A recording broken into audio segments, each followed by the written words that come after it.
One number on a sheet of paper decides whether Britain lives to the end of the year. January 1942. The U-boat command headquarters at Lorient on the occupied coast of France. Karl Dönitz, 50 years old, the one man in the German Navy who had reduced the strangling of an entire empire to a simple formula. He wrote the rule himself, and it reads as cold as an accountant's ledger. It makes no difference where an enemy ship is sunk, because in the end, the enemy must still replace it with a new one. He called his war a continual bleeding, a wound that would drain even the strongest body until it died. And by that January, the blood was running exactly as he had promised. His boats had already sent 1,124 Allied ships to the bottom. In the coming season off the American coast alone, they would take 609 more, close to 3 million tons, at a cost of only 22 boats. For every loss of his own, Donitz collected almost 30 of theirs. By his columns, the war was already won. What he did not know was this. 3,000 miles to the west, on a bare mudflat in California, workers had just assembled an entire ocean-going cargo ship from the laying of the keel to the launch in 4 days, 15 hours, and 29 minutes. Hold on that number. He sank ships in a matter of minutes, and across that ocean they were beginning to build them faster than he could write the sunk ones into his log. Within a year, the tonnage sliding down the slipways would overtake the tonnage going to the bottom. Within 18 months, his submariners would drown faster than they could kill. And in May, when the whole thing would finally be decided, one of the lines in the enemy's column of losses would carry his own family name. His arithmetic was correct to the last ton. The error hid below the figures in a quiet assumption that never appeared in any column at all. To understand that arithmetic, you have to go back past 1935, all the way to one autumn morning, 24 years earlier. The 4th of October, 1918. The last autumn of the First World War, the Mediterranean off Malta. A young German lieutenant named Karl Dönitz takes his boat, UB-68, in against a British convoy.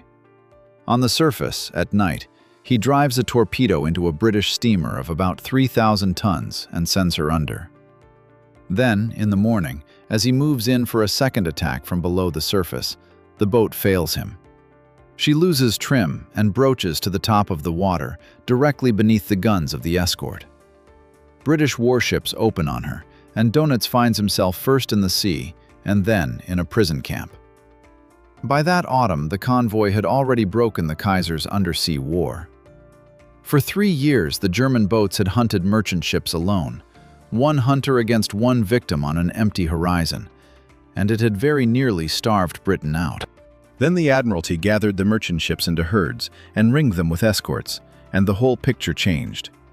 Finding a column of ships in the open ocean became as hard as finding a single one, and the moment a boat struck, the escorts turned on the sound of it.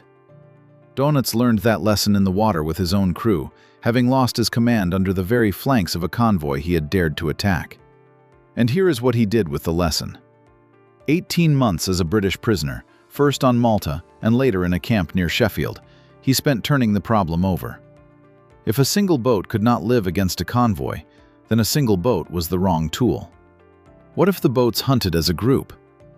What if one boat found the convoy by day, hung back over the horizon, called the others in by radio, and then, in the dark, the whole pack fell on the column at once, from close range, from inside the ring of escorts, where the listening gear was deaf, and the human eye could not tell a low gray hull from a black wave. He wrote the idea down behind the wire. The man the convoy had beaten in 1918 gave the next 20 years of his life to beating the convoy.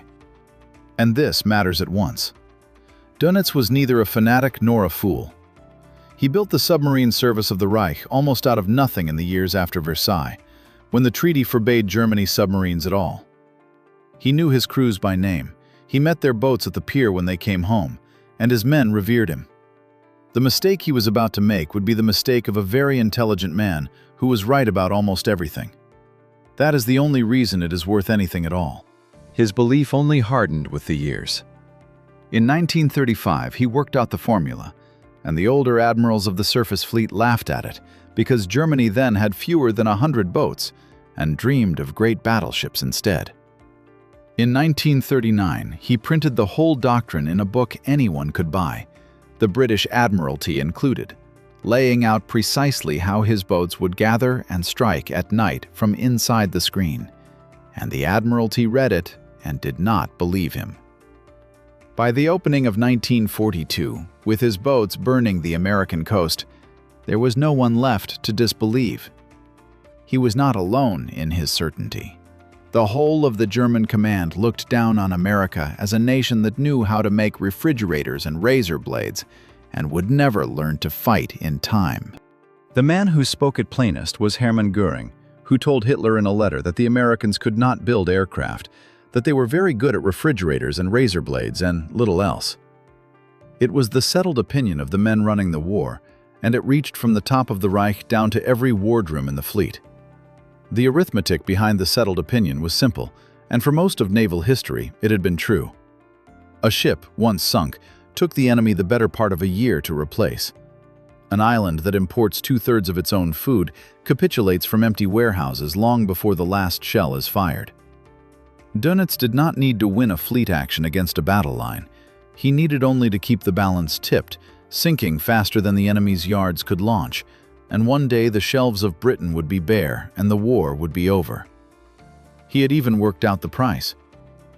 300 ocean-going boats in service, something near 700,000 tons of shipping sunk every month, and inside a year Britain suffocates. In 1935, the number sounded like a fantasy, because the boats did not exist.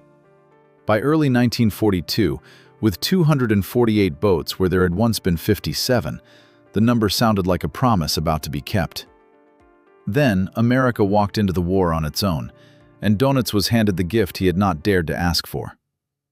On the 11th of December, 1941, Germany declared war on the United States, and Donitz launched an operation to which he gave a short, ringing name of his own: the Drumbeat.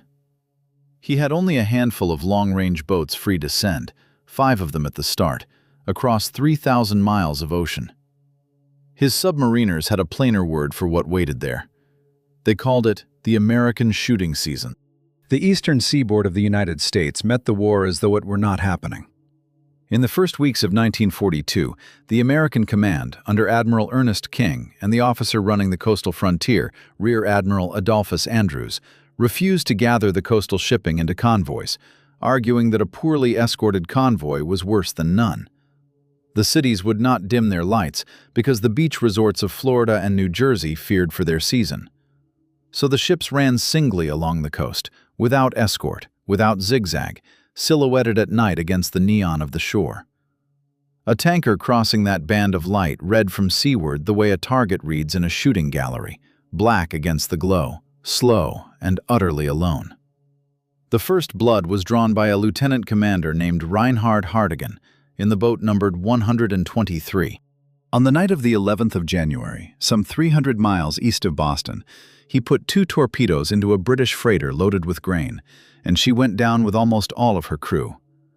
Days later, Hartigan was off New York itself, close enough to see the loom of the city on the clouds, and he worked his way down the coast, picking off tankers one after another until his torpedoes were gone.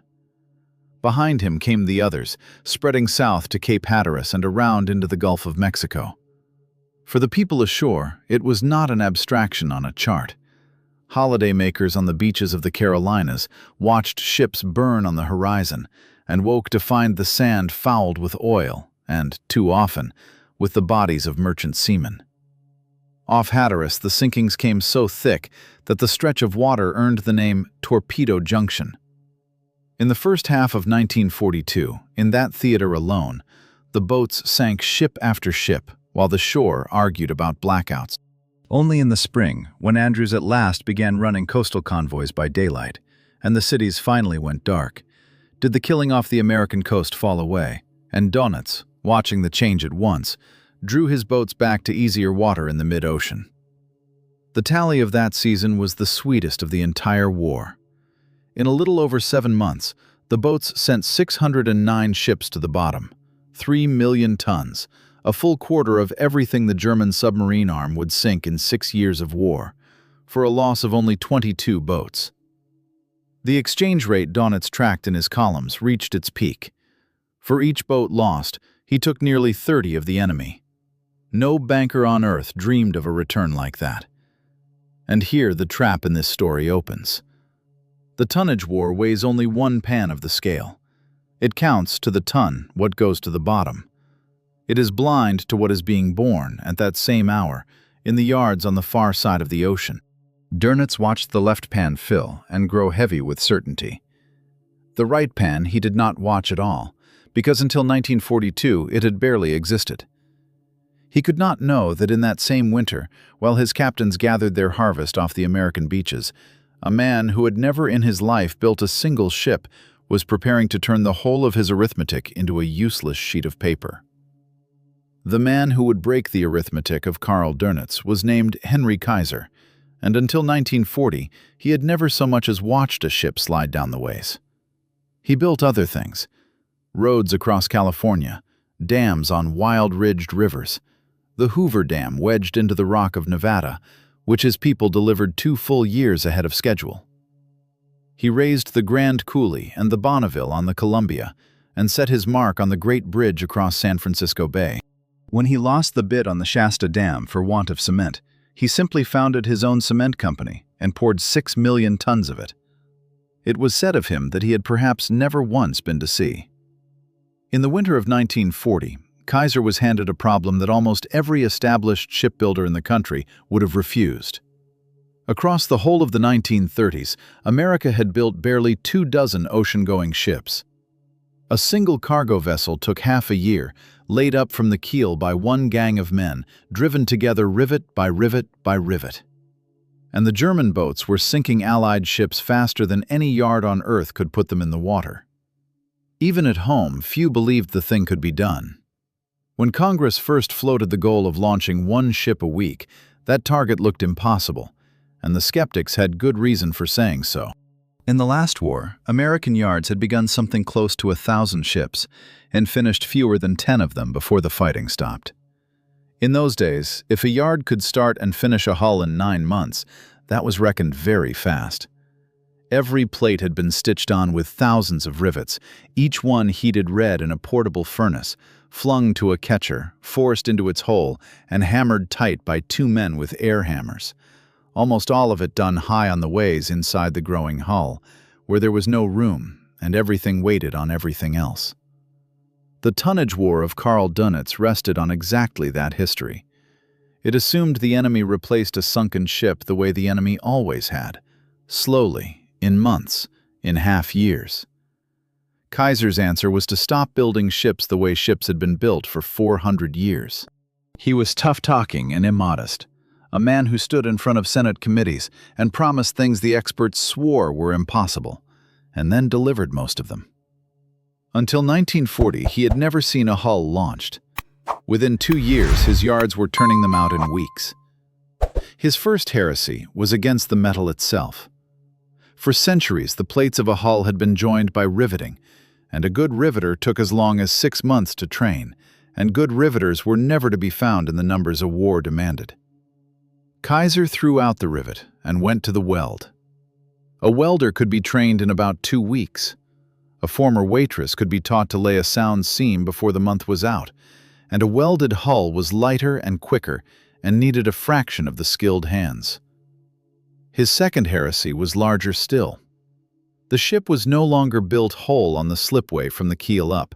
It was cut into sections, and those sections, some of them weighing 250 tons, were welded together in workshops and yards hundreds of miles inland, then carried on rail flat cars to the water and lifted into place, the way Henry Ford assembled a motor car from parts made all over the country. 250,000 parts to a single hull, 14 million pounds of steel. Much of the work moved off the crowded ways and into open shops where a dozen sections could grow at once. A man who had stood behind a shop counter yesterday laid a weld today on the flank of a future ocean-going ship and never saw salt water at all. Kaiser took whatever workers came, and there were not enough of the old kind to be had. He assumed anyone who walked through his gate knew nothing about ships, and he trained them from the ground up. He took women, and by the end of the war, close to a third of his welders and burners and crane operators were people the country had lately called housewives and secretaries and shopgirls. One of them was Eastine Cowner, a former waitress, a black woman laying hull work in the Richmond Yard, in years when much of America still refused a woman like her a glass of water at a lunch counter. In Kaiser's yards, they did not ask the color of your skin. They asked whether you could hold a torch and show up for the shift. People poured west in such numbers that Kaiser had to charter special trains to carry his future workers from the eastern states. He paid better than the plants around him. He built housing and canteens and childcare and clinics because a worker who could not find a bed or a doctor could not build a ship. He drove the work with a method that came to be called athletic industrialism, posting each yard's launch figures where every welder could read them, and turning the whole coast into a running contest between shifts and yards, so that a gang would break its own record on a Tuesday and set out to beat it on a Wednesday. The government printed posters of a woman in a welding hood and coveralls, and called her Wendy the Welder, the shipyard's answer to Rosie the Riveter, and tens of thousands of real women answered the call. Kaiser worried about his workers the way he worried about his steel, because a sick welder built no ships, so he set up a prepaid medical plan for the men and women in his yards, doctors and clinics paid for out of a few cents from each paycheck. That plan outlived the war and the ships both, and grew into one of the largest health systems in the country, carrying millions of people who never knew it was born on a wartime slipway. Kaiser's yards were, for their moment, something close to a level field. A black man from the rural South, a white farm wife from Oklahoma, and a laid-off clerk from Chicago stood at the same ways, drew close to the same wage, and were judged on one question only: whether the scene they laid would hold. None of it was tidy, and none of it was gentle by the measure of a later age. But set against the thing on the far side of the ocean, it built ships. And ships were the one thing the war was starving for. The town of Richmond in California swelled in 2 years from 23,000 people to 130,000. More than 100,000 of them stood at the ways in Richmond alone, in 4 yards that had been empty mudflats when Donitz first drew his exchange rate. The sag in the schedule came out fast, and men refused to believe it. The very first Liberty ship, the Patrick Henry, had taken almost 8 months. Kaiser and his engineers treated that not as a limit, but as a starting line. The average dropped to 100 days, then 70, then 42. In Oregon, a yard assembled a cargo ship, the Joseph Teal, in 10 days, and to see her go down the ways, the president himself came in secret, and his daughter was called forward to break the bottle on the bow. 10 days looked then like the far edge of what human hands could do. And then the yards began to compete with one another, each trying to launch a hull faster than the yard next door, and that competition drove the figures down toward numbers that sounded, when said aloud, like a lie. Now ask the question the whole war would turn on, the one Donitz never put to himself. Can you win by killing faster than anyone in the history of the sea if the enemy is building faster than you can kill? To feel the weight of the answer, set 2 ledgers side by side. Over 10 years, from 1935 to 1945, the German yards produced something near 1,160 submarines, and it was reckoned a colossal industrial effort of the Reich, a drain on its steel and its scarce, skilled labor. Over 4 years, the American yards assembled 2,710 Liberty ships alone, and that is before a single escort carrier, tanker, or landing ship is counted. At the peak of 1943, 3 finished ships went down the ways every day, 128 of them in a single November. While a German gang riveted one hull over the course of months, an American yard could slide a finished ship into the water before that gang came back from its lunch. At the start of 1943, the answer to the question arrived in the one place his ledgers had never reckoned with. In February, for the first time in the war, the American yards launched more tonnage than his boats could sink. The curve of construction rose above the curve of loss and, after that crossing, never dropped below it again. Every ship he put down was replaced on a California mudflat before it had finished settling on the seabed. He was digging a hole that the enemy filled faster than it could be dug. He still believed he was winning. He was looking at the last light of a star that had already gone out. That crossing has one physical body, one ship in which the whole of the story folds down to its smallest point. At midnight on the 8th of November, 1942, on shipway number 2 of the Kaiser Yard at Richmond, the keel was laid for a cargo ship named for a polar explorer. Her name was the Robert E. Peary. 250,000 parts, 14 million pounds of steel, waiting in shops and on flat cars around the yard. The gangs worked in shifts around the clock, sections swung against section, seam laid over seam without a pause. The hull was complete in 4 days, 15 hours, and 29 minutes. From the first piece of keel to the touch of the water. Less than 5 days for an ocean-going ship 441 feet long. This was not just a ship. This was the answer, cast in steel, to a formula Donitz had written in 1935. And the answer was built for an audience, on purpose. The Peary was run as a public record, and the reason for the record was spoken aloud in plain words.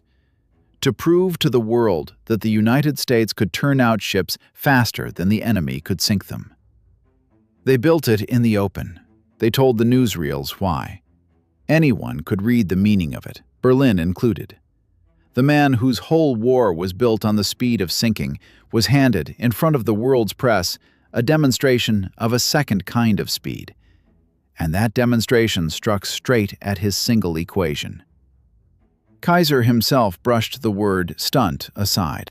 He called her an incentive ship, a thing built to show his own workers what their own hands could do, and to show everyone else what was now coming off the American coast in an endless line. President Roosevelt himself, a lover of fine ships, had looked at the plain, slow, homely lines of the Liberty and called it an ugly duckling, and the name stuck. Goering had sneered that the Americans could build refrigerators and razor blades, and nothing that could fight a war. Between that sneer and that ugly duckling lay the whole misjudgment of the conflict. The thing that broke the finest submarine service in the world was plain, and it was cheap, and there was a whole ocean of it coming, one homely welded hull after another, faster than any pack of boats could ever send them down. One ship in 4 days was a trick, and the German command knew it was a trick. The real terror hid in a different figure. Ships like her, if not in 4 days, then in 40, the Americans built 2,710 times over. Each one Donitz would have to find and sink, again and again and again, and in the place of the sunken one, within a few weeks, a new one stood. If this is showing you the war from an angle you had not seen, and you want stories built like this one to keep finding you, take a moment to subscribe. From here, the count only gets worse. And here is the last contrast of this middle stretch, the one hardest for the Reich to swallow. The boats of Donitz were run by picked crews. A submarine commander took years to grow. 48 men in a steel tube learned to work together the way the sections of an orchestra learn a score. And a lost crew was almost impossible to replace. The ships that were reducing his war to nothing were built by former waitresses and housewives and yesterday's shop clerks, trained in a fortnight. A hull welded by hands that had never spent a day at sea outlived a submarine crewed by the finest men in the fleet. Germany had poured its best steel and its rarest craftsmen into a weapon that sank ships one at a time. America had poured waitresses and welding torches into a flood that replaced those ships faster than they could be counted on the bottom. Donitz went on staring into his left-hand column and seeing victory there. The right-hand column was being filled by a woman with a torch in the California mud, and that column did not appear in his log at all. Before it all collapsed, Donitz had one last triumph, and it was a terrible one. In March of 1943, his wolf packs fell on 2 convoys that had been routed within reach of each other, one fast and one slow, sailing days apart, and locked onto them in the largest convoy battle of the whole war. Nearly 40 boats gathered on the columns over 3 days and nights and sent 21 merchant ships out of more than 60 to the bottom. The British Admiralty admitted afterward that never in the whole war had the Germans come so close to cutting the thread between the New World and the Old as in the first 20 days of that march. In the room at Lorient, it read as proof of everything Donitz believed. The formula worked. The body was bleeding. For a few weeks, the men who ran the Atlantic on the British side seriously feared that the convoy itself, the whole basis of their war, might have to be abandoned. To be inside one of those convoys on a bad night was to live inside a blind and patient terror. A merchant crew stood double watches on a laden ship that could not run and could not fight, in a column of 30 or 40 others, and somewhere out in the dark, low on the water and invisible, the boats were closing. The first sign was almost always a ship in the line simply coming apart, a tanker going up in a sheet of burning oil that lit the whole convoy for a moment, a freighter loaded with iron ore folding in the middle and gone in 90 seconds with every hand aboard. The escorts turned outward, toward where the shot seemed to come from, and swept with their listening gear and found nothing, because the boat that fired had not gone deep at all. She lay flat on the surface inside the ring of escorts, a low gray wedge against a black sea, running on her diesels between the columns, already choosing her next target, while the warships hunted empty water on the wrong side of the screen. That was the wolf pack Donitz had sketched in a prison camp a quarter of a century before, and for 3 winters it worked in the Atlantic exactly as he had promised it would in his book. Men blown into the sea called after ships that could not stop for them, because a stopped escort was a dead escort, and a halted freighter was only the next target in the line. Small rescue ships trailed at the tail of the convoy for that one duty, and on the worst nights there was nothing left to gather but oil and floating wreckage and the long, cold slick where a ship and her crew had been. But his arithmetic was flawless, and the frame around his arithmetic was false. The whole doctrine stood on one silent assumption, that the enemy replaced a sunken ship slowly, in months, the way the enemy always had. Donitz set his formula down in 1935, when that assumption was still true. By 1943, a man named Kaiser, who had never built a ship, had made it a lie. You cannot win a war of attrition against an enemy who fills his losses faster than you can inflict them. Donitz was inflicting them at a record pace. It had simply stopped being enough. And in the weeks after that March triumph, the other side of the war caught up with him all at once.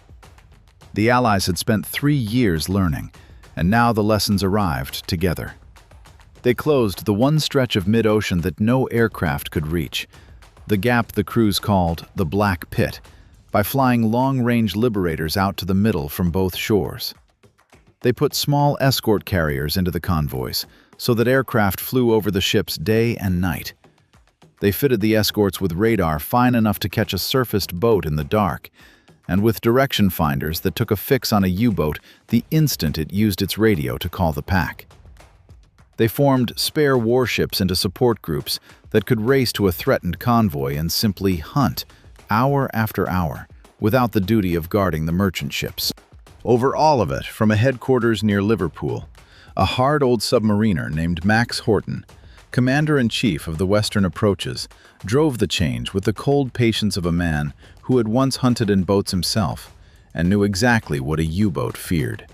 The weapons that met the boats in that spring were the harvest of 3 years of hard science.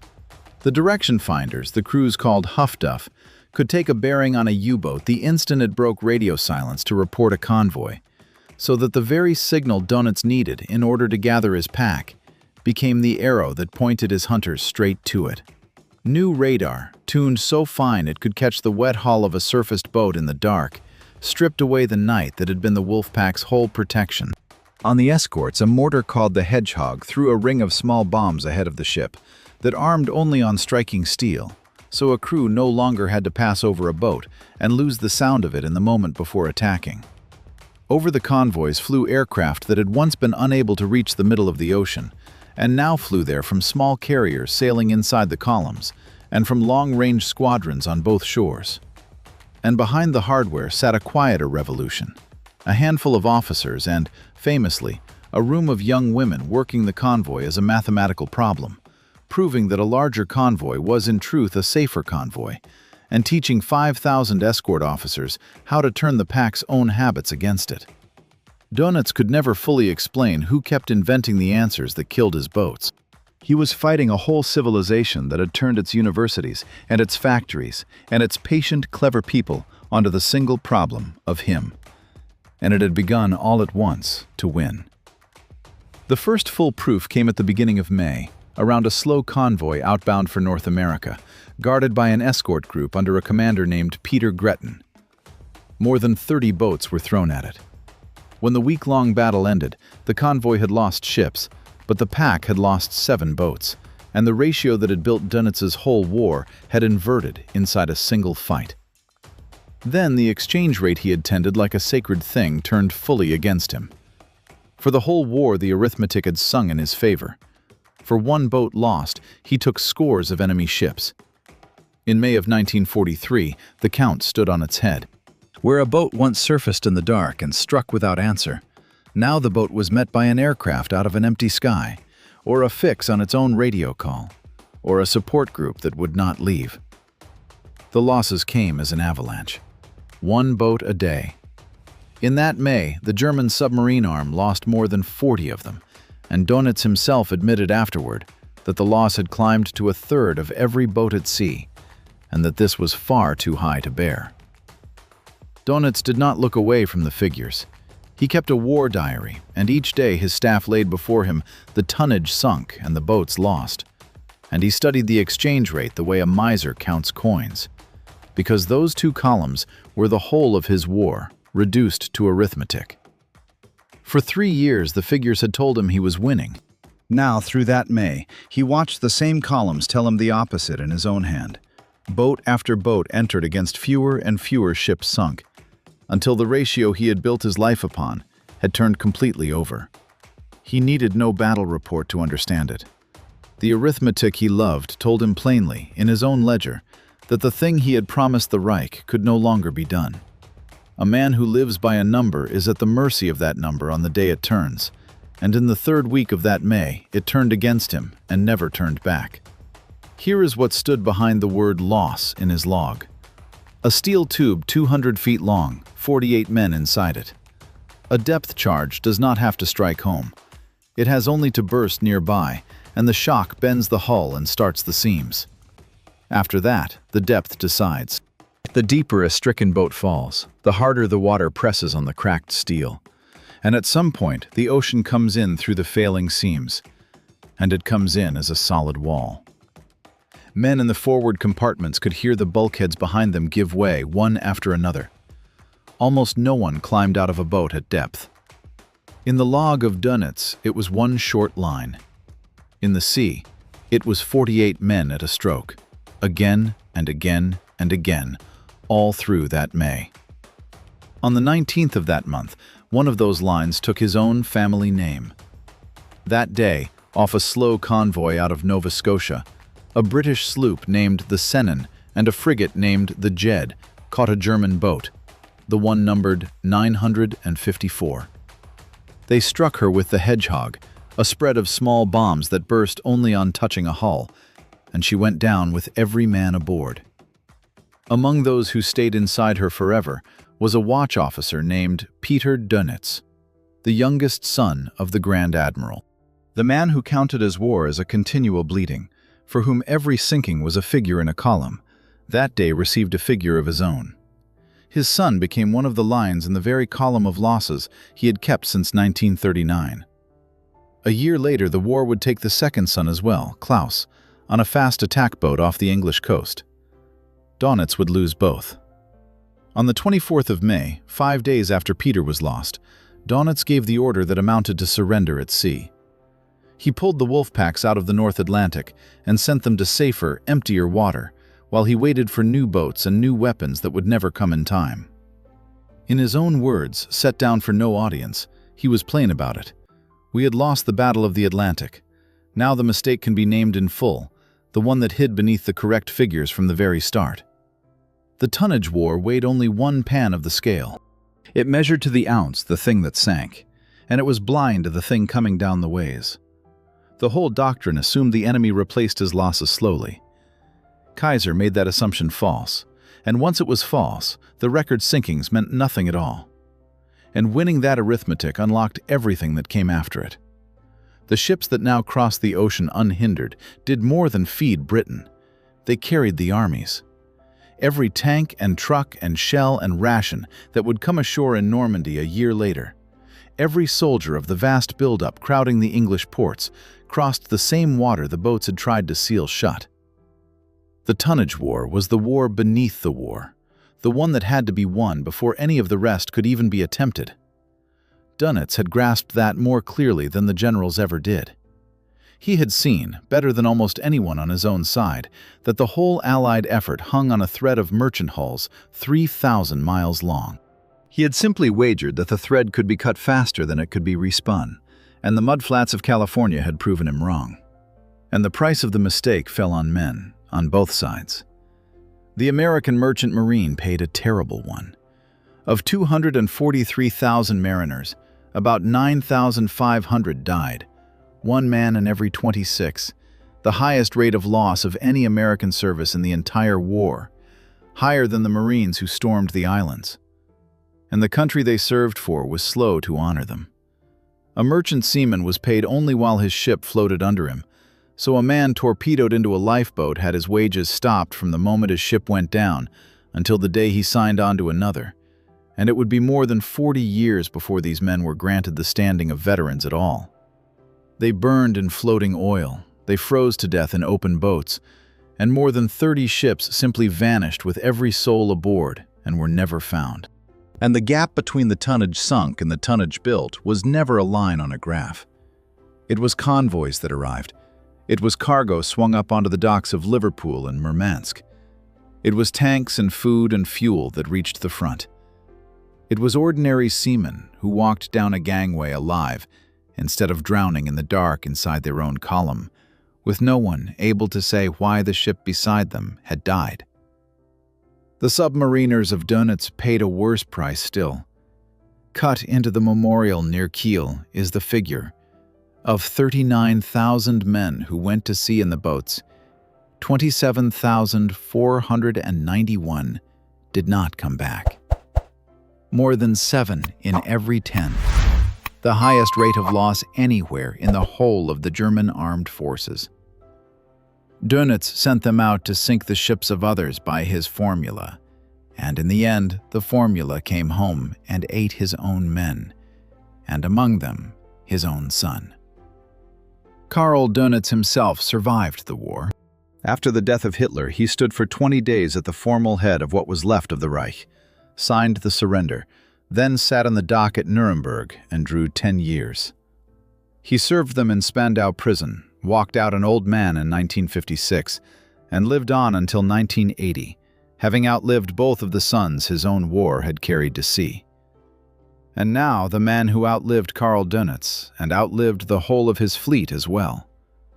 His name was Thomas Patterson. In the war, he had been an ordinary sailor on a Liberty ship, one of those cheap welded freighters the Navy counted as throwaway goods with a working life of 5 years.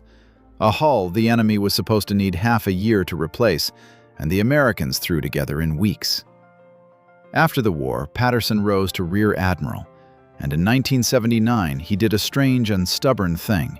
He saved a single old Liberty from the cutter's torch, the Jeremiah O'Brien, a ship built in 56 days in 1943 and long since laid up in a reserve fleet. Volunteers scraped the layers of gray preservative from her by hand, lit her cold boilers, and the old ship came out of the reserve fleet under her own steam, the only one of them all to do it. In 1994, she crossed the Atlantic under her own power, back to the beaches of Normandy for the 50th year of the landings she had once supplied, with a crew whose average age had passed 70. That freighter floats in San Francisco to this day. She is past 80 years old. Of the 2,710 Liberty ships, 2 remain on the water, and one of them can still turn her own engines and move under her own power. A ship that, by the reckoning of Karl Dönitz, the enemy should have needed half a year to replace, was put together in under 5 days. She was built as throwaway goods, good for 5 years and no more. She has outlived Donitz and both of his sons and his whole undersea armada, and she still feels the water move under her keel. The arithmetic was right to the last ton. What was miscounted was everything that cannot be counted in tons. If this showed you the war from an angle you had not seen before, leave a like and subscribe. Here we go on doing exactly this, taking a battle apart through a single number, a single ship, a single man, and setting it back down as a story.